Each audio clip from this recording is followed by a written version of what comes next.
Hello students, as we have already discussed in our previous video about the effect of dividend decision on the valuation of firm, and we have already discussed two theories, theory of irrelevance and theory of relevance. Now in case of theory of relevance, as per the theory, there will be no effect of dividend decision on the valuation of the firm.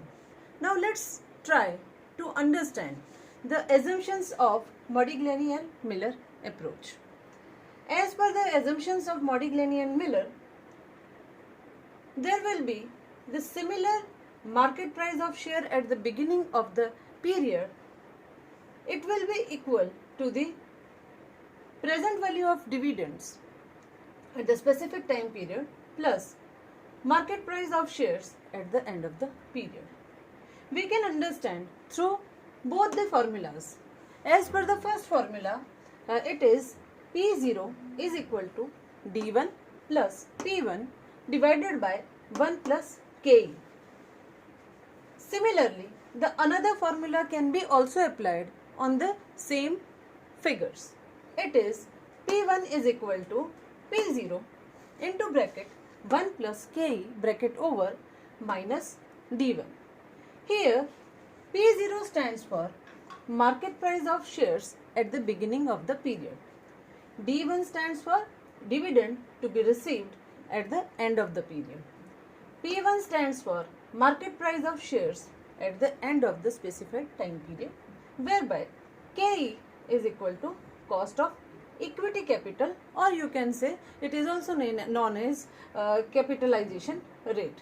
The second aspect of the same theory is investment required by the firm due to this dividend payments is financed through issue of new equity. Okay. Now, how can we find out the number of equity shares to be issued? It can be calculated through the formula.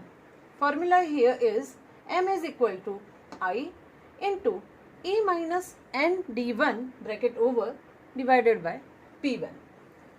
Here M stands for number of equity shares issued, I stands for investment required, E stands for total earnings of the firm, whereby N stands for number of shares outstanding at the beginning of the time period, D1 stands for dividend to be paid at the end of the period, P1 stands for market price per share at the end of the period. The next, the important aspect of the this approach, it is valuation of the firm, because we are supposed to calculate valuation of the firm in two different situations. As per Modigliani and Miller approach, there will be no effect, not at all any effect on the valuation of the firm due to dividend decision. So here it is badly required to calculate value of the firm. It can be calculated through NPO is equal to into bracket N plus M bracket over P1 minus into bracket I minus E bracket over divided by 1 plus KE. We have already understood the all values of the formula. Let's discuss about the criticism of the Modigliani and Miller approach. Perfect capital market does not exist in reality. Number 2. Information about the company is not available to all persons. As per the assumption, they have mentioned that information about the company is available to all equity shareholders without any cost, if you remember. Okay. The third criticism, the firms have to incur flotation cost while issuing securities. Earlier in the assumption they have mentioned there is no flotation cost. Fine. Number 4, taxes do exist, and there is normally different tax treatment for dividends and capital gains. Number 5, the firms do not follow a rigid investment policy.